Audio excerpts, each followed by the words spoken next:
What's up everyone? Welcome back to my channel, Registered Dietitian Kara Corey. And for today's dietitian talk, I wanted to talk about sleep. And today we're going to discuss why you need good sleep, and I'm going to give you some tips on how to get better sleep. Now you may ask, this is a fitness channel, you're a bikini competitor, why are you talking about sleep, girl? But sleep is extremely important to your total health and well-being. And a lot of us really lose sight about the importance of that and how much our sleep really dictates our health and can dictate our progress. So if you are someone that's looking to lose weight, you're looking to feel better, then sleep needs to be part of your goals. To start out, one of my recent goals was improving my sleep, so I started wearing a fitness tracker. Fitness trackers are super popular right now. It doesn't matter which one you get, but most of them will track your sleep, and I find this to be a really great tool. I started using it a week ago, and it just helped me to kind of be more mindful of, number one, how much sleep I'm getting, total number of hours of sleep. That might not be something you normally think about. It also tracks for me kind of how much during the middle of the night that I'm moving around versus getting that really deep REM sleep, so I can look at those patterns. And I like it too because it connects to my phone, and I can set in there goals for what time I want to go to bed and what time I want to get up. And at the end of the week, it tells me how good of a job I've done with all that. And when things like that are out of sight, out of mind, I don't really focus on improving them. But recently I knew my sleep was poor and I needed to improve it. So by wearing this tracker, it actually helped a lot, because I'm kind of a competitive person, so just wanting to reach my goal and be better at it, and seeing that helped to motivate me to get more sleep and be more mindful of what time I needed to go to bed at night. So that would be my first tip for you guys if you're someone that's struggling with your sleep, to find a way to track your sleep. And if you can't afford a sleep tracker like this or a watch, you can just track it good old-fashioned style in a notebook, and keep track that way. There's nothing wrong with that. Going back to health benefits of sleep, sleep is thought to help with your immunity levels. So if you're someone that is really in a lot of debt with your sleep, just like you can be in debt with your money, you can be in debt with your sleep. So the occasional night of bad sleep, or that's not really going to harm your health too much. But if you're someone who is consistently not sleeping enough, or you are not getting quality sleep, that is going to put you in significant sleep debt, and that has been shown to impact your immunity. So if you're someone that's getting sick quite frequently, take a look at your sleep patterns and see if there's a way you can improve that. Sleep is also heavily studied in terms of its correlation with weight. So if you're someone that's struggling again with weight loss, sleep is something you need to take a look at. Not to mention, when we're overly tired, we tend to want to re-energize by eating extra food because we're bogged down and we get that brain fog type feeling. So if you're not sleeping enough, you may be adding in unnecessary calories just to boost back up your energy levels. Sleep also helps significantly with your mood and with your cognition levels. And I notice that very easily. So does my husband. When I haven't slept enough and it's consistent, like if I've had a week of consistently bad sleep, I definitely start to get moody. You start to get kind of depressed feeling. That's very common too, to just feel very down. Also, again, like I mentioned, that feeling of brain fog. You just can't quite focus on anything. It's very difficult. And those are not good feelings to have, to not be able to focus, to feel depressed, to be moody. That's not a good place to be. And if you're someone who's health and fitness oriented and you're trying to reach your weight loss goals, those are not good qualities to have going on in terms of reaching your goals. So it's extremely important. There are so many benefits to sleep. So if you are someone right now watching this video that you feel like you're doing everything you could be doing to lose weight and it's not happening, I want you to assess what your sleep is like and how truly good your sleep is. Sometimes we need to just take a step back and focus on some of those other areas of our life in order to help us with our weight loss and health goals. So I want to give you guys some more tips. I mentioned the fitness tracker. I want to give you some other tips on how to improve your sleep or go about having better sleep patterns. So what I suggest you guys doing is creating some set guidelines for what time you want to go to bed at night and what time you want to get up in the morning, and try to have a consistent pattern for what your sleep is going to look like, and kind of create a habit of what time you go to bed and what time you get up. And it'll get easier as the days go on to just force yourself to get into that pattern. I know that can't always be possible depending on your job and your lifestyle, but if you are able to come up with some structure there, your body will definitely respond best to that type of consistency. When it knows it can count on that sleep, and when it knows it needs to wind down at the end of the night, you'll likely have much better sleep if you're on a consistent pattern like that. The second tip I have for you guys too, with that nighttime ritual, what I want you to do is really find a way to wind down at the end of the night. We all need to wind down at the end of like a long day or a long work day, or maybe it was stressful, or maybe you've been, taking care of your kids all night long. We need to have some downtime. So that might look different for everyone. Sleep is very individualized, and so is relaxation. So think about some ways that you can incorporate your ability to wind down at the end of the night. Whether it's taking a hot bath, whether it's shutting off all your electronics, and I'm going to recommend that you just do that in general within a half hour to an hour of when you want to go to bed. You need to really shut down from the electronics. And I know that it's hard in 2017 when our life is so much based around it, as you're watching this YouTube video. But we have to step away and shut down and kind of shut our mind off. So if there's certain things that you recognize that cause you anxiety at night, you need to kind of back away from those things.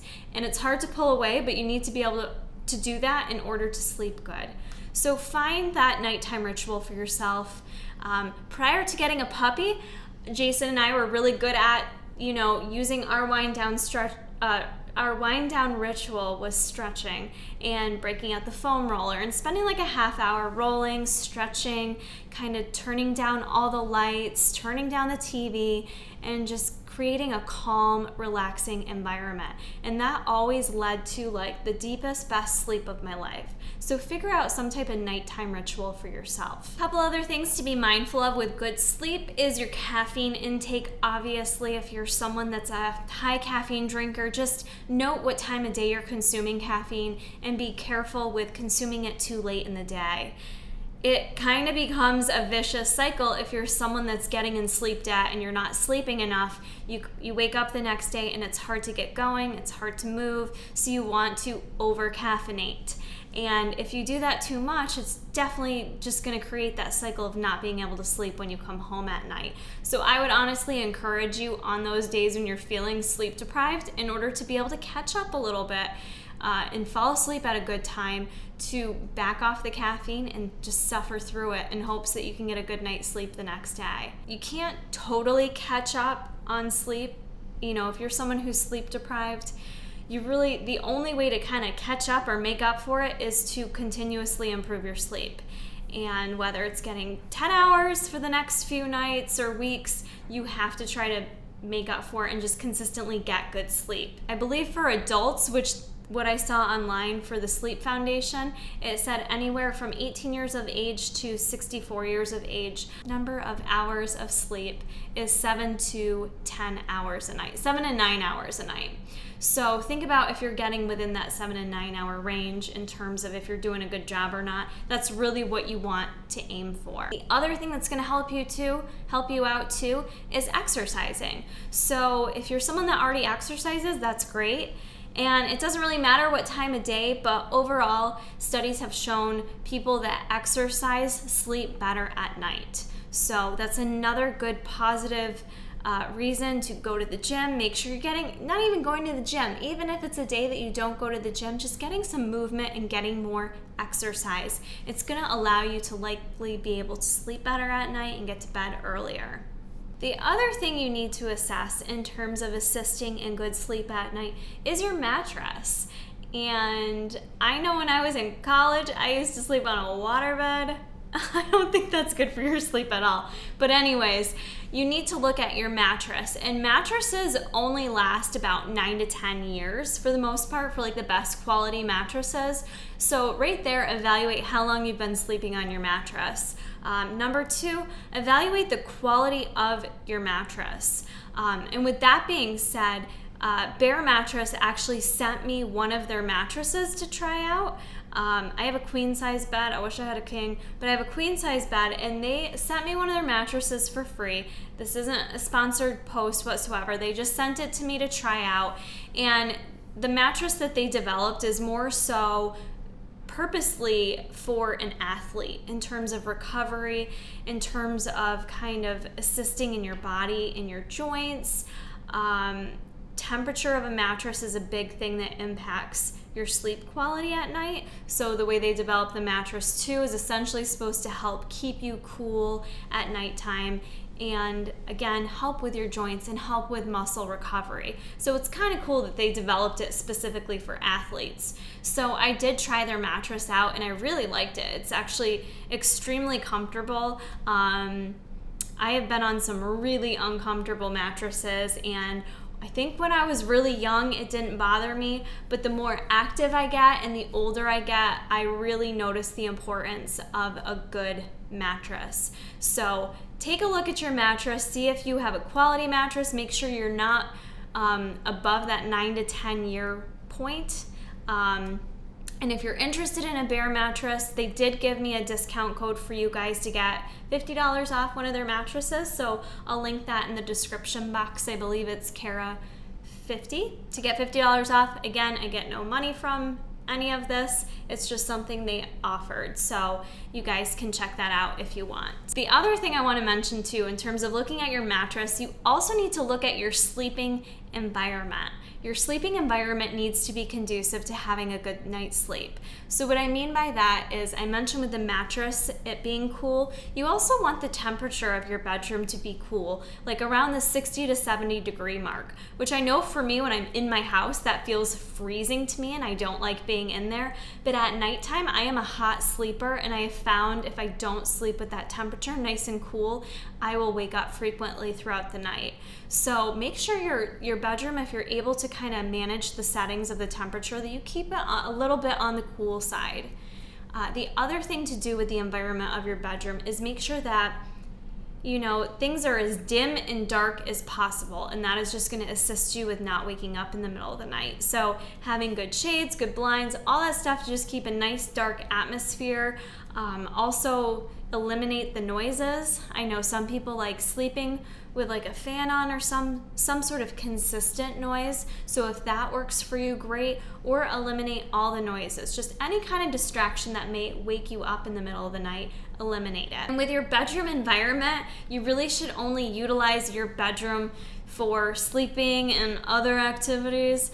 But other than that, like, you shouldn't be in there. You want that to be your sanctuary for sleep at the end of the night. You don't want it to be a place where you're spending your entire day. So when it comes to nighttime, you're not relaxed in there. So really try to almost not be in your bedroom. Really utilize it for sleep at the end of the night, and that may make it a little bit easier for you to get in there and not feel anxious and just fall asleep. Now, with all these tips I've given you, you may still not be able to incorporate them all, or maybe you're just still having a rough time sleeping at night. Obviously, it's something worth mentioning to your doctor. If you're in a place where you're sleeping horribly, make sure your doctor's aware of that and when you go for checkups. There are some other things you can do to help with sleep. Many people are familiar with use of melatonin. Your body does naturally produce melatonin. However, you can take a little extra that kind of helps get you into that sleep mode at nighttime. With melatonin, you really need to take it and get in bed and be in a dark place though. It's not like you take it and like go hang out and watch TV for a half hour. It loses its effect when you use it in that manner. So you really want to take it and just get in bed and fall asleep. But you also don't want to get you don't want to get dependent on sleep aids like that. Even with melatonin, even though it's natural, the more you take it, your body stops producing as much melatonin, therefore making it harder for you to sleep naturally on your own. So you never want to get too dependent on a sleep aid, but there are some nice options out there, and I do utilize them, in particular like a night when I know I'm going to feel anxious going to sleep. That's a time when I may take it. Mark actually recently just came out with a sleep aid for MTS nutrition, so I'm really excited to try that. That is going to be delivered to me this week, and I plan on taking that, and I'm going to do like a separate review video of that sleep aid for you guys, so be on the lookout for that. I'll let you know how I like that, because it is okay to take that stuff on occasion if that's what helps get you into a better sleep pattern. We all need that kind of stuff sometimes. So those are some other options that you guys can use to kind of get back on track with your sleep. So I hope all these tips and information gave you guys some good ideas. Maybe it's information you already knew, maybe it's basic, but hopefully it helped motivate you a little bit to take better charge of your sleep, because that is going to impact your overall health. And with that being said, it's Sunday that I'm filming this video. This is one of the nights that I struggle to sleep a little bit, so I'm gonna go out for a nice little leisurely bike ride, get some exercise in, and start to wind down for my evening sleep. So we'll see you guys in the next video.